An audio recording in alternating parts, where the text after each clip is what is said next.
Hello guys, ito ang activity namin ngayong Easter. Nag-harvest kami ng egg.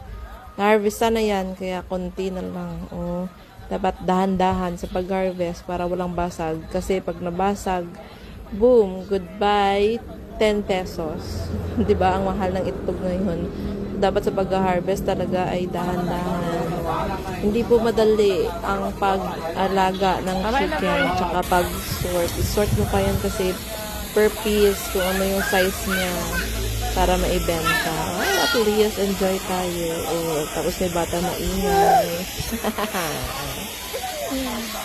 Oh, enjoy sa panonood.